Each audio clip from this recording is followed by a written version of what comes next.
Bonjour, je suis Michel Rommel et je vous présente Profession Podcaster, le podcast sur les coulisses de Studio Flamboyance. Aujourd'hui, encore un épisode hors série. Louis Duruflé et moi-même avons enseigné à des étudiants de 5e année à l'ISCOM Lille à créer un podcast en une semaine. C'était un projet très intense, mais vraiment, on a passé un super moment. Et pour vous rendre compte de ce que ça donne, on va vous les faire écouter. On se permet quand même de vous rappeler que pour la plupart des étudiantes et étudiants, c'était la première fois qu'ils se confrontaient à la création d'un podcast, et même pour certains à l'écoute d'un podcast. Il fallait donc à la fois leur donner les outils de base pour qu'ils soient en mesure de créer leur premier podcast, et les coacher pour qu'ils bâtissent des propositions solides. Le thème, c'était intelligence artificielle. Et on commence tout de suite avec Commentaire, le podcast d'Anaëlle Boitelet, de Fiona Kornalewski et de Marie Lebègue. Salut, je suis Anaëlle, bienvenue sur Commentaire, le podcast qui commente la com.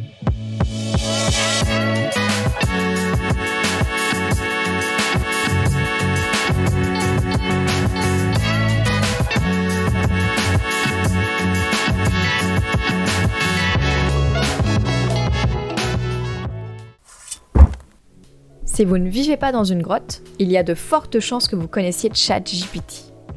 Ce chatbot conversationnel est arrivé comme une bombe dans notre quotidien. L'IA s'immisce petit à petit dans notre intimité. Elle répond à toutes nos questions, organise notre quotidien ou notre prochain itinéraire de vacances. On peut même en tomber amoureux. Se pose alors la question des relations humain-robot. Sont-elles envisageables ? Fiona et Marie, professionnelles de la communication, vont échanger leur point de vue à ce sujet. ChatGPT, c'est cool et ça permet vraiment d'aider au quotidien. En fait, la programmation de ChatGPT, elle est prévue pour empêcher d'être grossier ou de répondre à des demandes dangereuses ou absurdes. Il y a certains internautes qui font tout pour contrer ça et ils utilisent des jailbreaks. Je sais pas si t'as déjà entendu parler de ça. Je crois que si, j'ai déjà vu passer ce mot dans des discussions Discord. Si je me souviens bien, en fait, c'est une méthode de hacking qui permet de passer outre les règles instaurées par ChatGPT. Par exemple, l'idée, ça va être de faire parler ChatGPT avec un accent assez rigolo ou à la limite que ChatGPT nous insulte. Il y a beaucoup de personnes qui utilisent ça pour que ChatGPT parle ouvertement de sexe et que ChatGPT soit un peu plus érotique qu'on connaît actuellement. Oui, c'est vrai. Et puis, il y a beaucoup d'internautes qui souhaitent écrire des histoires porno à travers ChatGPT et d'avoir peut-être une relation, entretenir des échanges torrides avec ce chatbot. Et il existe des groupes où les personnes intéressées sur ce sujet peuvent en discuter entre eux et vraiment échanger à propos de leurs intérêts à propos de ça. Yes, c'est ça. En fait, il y a plein de salons Discord qui mettent en avant toutes les astuces pour pouvoir parler avec ChatGPT. Le plus connu, ça s'appelle HeroGPT et en fait, là, il y a carrément 500 personnes qui échangent quotidiennement les meilleures phrases à faire dire à ChatGPT. Ça peut poser quand même question. C'est quand même bizarre de passer sa journée à essayer de parler de sexe avec une intelligence artificielle. C'est clair. Et en fait, le truc, c'est qu'il y a beaucoup de joueurs, de gamers qui vont utiliser ChatGPT pour faire parler leur héroïne préférée. Par exemple, il y a un moment donné, il y a eu énormément de fantasmes liés à Zelda, et en fait, c'est ça qui pose question. C'est, on a carrément le béguin sur un personnage, et on va essayer de lui faire des choses obscènes pour assouvir nos désirs. Effectivement, ça peut poser vraiment problème. Ça pose vraiment des questions d'éthique parce que, en fait, c'est pas une personne qui parle en retour et c'est vraiment comme un robot et donc ça peut vraiment poser des problèmes. Ah, c'est clairement un robot et en fait, notre fantasme est carrément malléable et en fait, on est quand même face à nous-mêmes au final. Donc, ouais, c'est clair. C'est quelque chose à encadrer.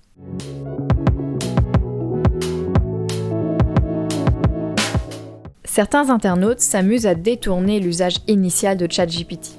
Ils l'utilisent notamment pour assouvir leurs fantasmes avec une machine. Les entreprises ont clairement compris que l'IA et le sexe faisaient bon ménage. On verra par la suite d'ailleurs l'entreprise Replica IA, avec un marché estimé à 6 milliards d'euros en 2021 contre 16 milliards d'euros en 2026.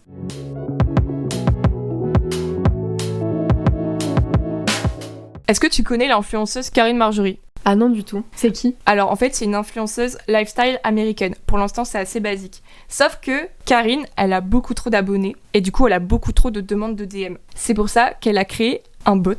C'est une duplication d'elle-même pour que chacun de ces petites duplications en IA puisse répondre à tous ses abonnés. Pour ça, elle facture 1 minute de conversation avec son IA, $1 la minute. T'en penses quoi, toi, de ce genre de business ? Moi, je trouve ça quand même assez malsain parce que déjà, les utilisateurs vont parler à un robot et ils vont vraiment pas parler à la personne. Et en plus, ils vont devoir payer pour pouvoir parler. Et je trouve ça quand même hyper malsain. Et en plus, c'est quand même assez cher, quoi. $1 la minute, enfin... J'avoue que c'est assez cher, mais en vrai, tant qu'il y a de la demande, puisqu'en fait, ils payent, mais ils se plaignent pas. Enfin, genre, ils sont totalement OK pour donner leur argent. Et il y a clairement une demande, donc franchement, autant en profiter. Après, c'est sûr que personnellement, si j'avais son audience, je sais pas si je ferais ça, puisque c'est quand même assez spécial d'avoir sa personnalité dédoublée.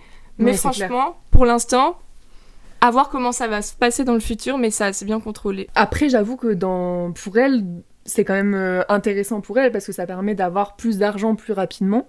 Mais ça pose vraiment des problèmes au niveau de la justice, je trouve, parce que en fait, l'IA a vraiment son identité. Et donc, si par exemple, elle dit des choses assez controversées et qui peut être répréhensible par la justice, au final, ça sera elle qui sera la fautive, tu vois. Donc, je trouve que ça pose des problèmes vraiment au niveau de la justice.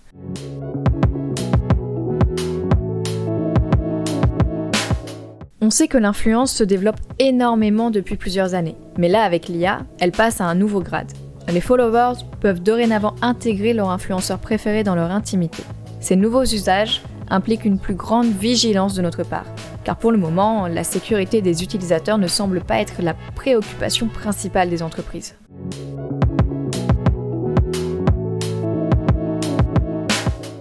L'IA au service de l'amour, c'est vraiment un marché qui est en train de se développer, comme on a pu le voir avec cette influenceuse. Et il y a des entreprises qui vont beaucoup plus loin, comme par exemple Replica, tu connais ou pas ? Non, du tout. En fait, c'est une entreprise qui te permet de créer ton mec, ta meuf, ou même juste ton meilleur ami de toute pièce. Tu vas clairement parler toute la journée à un personnage fictif. Donc là, en fait, tu vas pouvoir choisir à quoi il va ressembler, sa personnalité, ce qu'il peut te dire. Et en fait, au fur et à mesure, plus tu vas parler à ton mec fictif, il va apprendre sur toi et il va s'adapter. Et au final, la relation, elle va être vachement presque fusionnelle, comme si c'était une vraie personne. Et cette entreprise-là, elle a été créée quand En fait, 2017, et t'as déjà plus de 10 millions d'utilisateurs, donc c'est quand même un phénomène qui est très grandissant. Et pour le coup, vu que c'est une entreprise assez récente, le marché est pas du tout régulé actuellement. Je trouve que ça peut poser problème, notamment l'intelligence artificielle, elle a des limitations au niveau des émotions. Effectivement, c'est une intelligence artificielle et du coup, elle n'a pas d'émotions. L'humain a également besoin de ses émotions et besoin d'interaction humaine. Il faut savoir créer un équilibre entre les relations humaines et aussi cet outil qui est l'intelligence artificielle. Là, on parle vraiment de personnes un peu comme nous, tu vois, qui n'ont pas forcément de mal à trouver quelqu'un dans la vraie vie. Mais par exemple, pour les personnes handicapées, imagine juste une personne qui n'a jamais connu l'amour, qui n'a jamais rien connu de sexuel. En vrai, je pense que ça peut être largement compréhensible d'avoir recours à ce genre de personnages fictifs, oui. Même si, au final, ils connaissent pas un réel amour. Oui, c'est sûr, ça peut aider, mais faut pas que ça soit une dépendance excessive à cet outil qui peut leur être utile, mais faut pas que ça soit une dépendance, quoi. Ouais, effectivement, en plus, il y a aucune réglementation à ce niveau-là, et les entreprises utilisent au maximum les données récoltées sur ces personnes, et en plus, ça peut être des personnes qui peuvent être sensibles au niveau psychologique et mental, donc... il y a vraiment un gros travail à faire et par exemple ça pourrait être utilisé dans le domaine médical mais de manière très réglementée, par exemple au niveau psychologique. En fait ça peut être aussi un chatbot qui t'aide à reprendre ta respiration, à méditer, etc. Et quelque chose qui va te servir de support et peut-être enlever cette dimension assez érotique, sexuelle et romantique qui peut être problématique. Oui, c'est ça. Parce que c'est sûr que ça peut aider et tout pour les personnes handicapées, etc. Mais le fait que elles échangent, elles partagent leurs données, etc. et que ce soit pas sécurisé, ça peut se retourner un peu contre eux et donc c'est ça qui est problématique.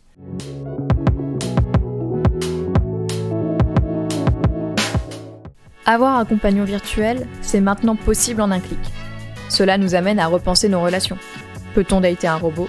Les relations humain-IA sont-elles les relations de demain ?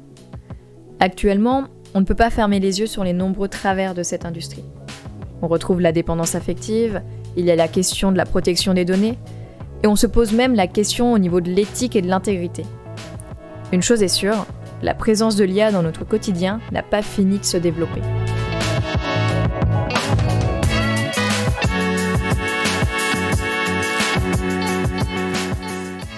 Et voilà, c'est fini. J'espère que t'as kiffé cet épisode. Lâche un like, abonne-toi, mets un commentaire sur Insta.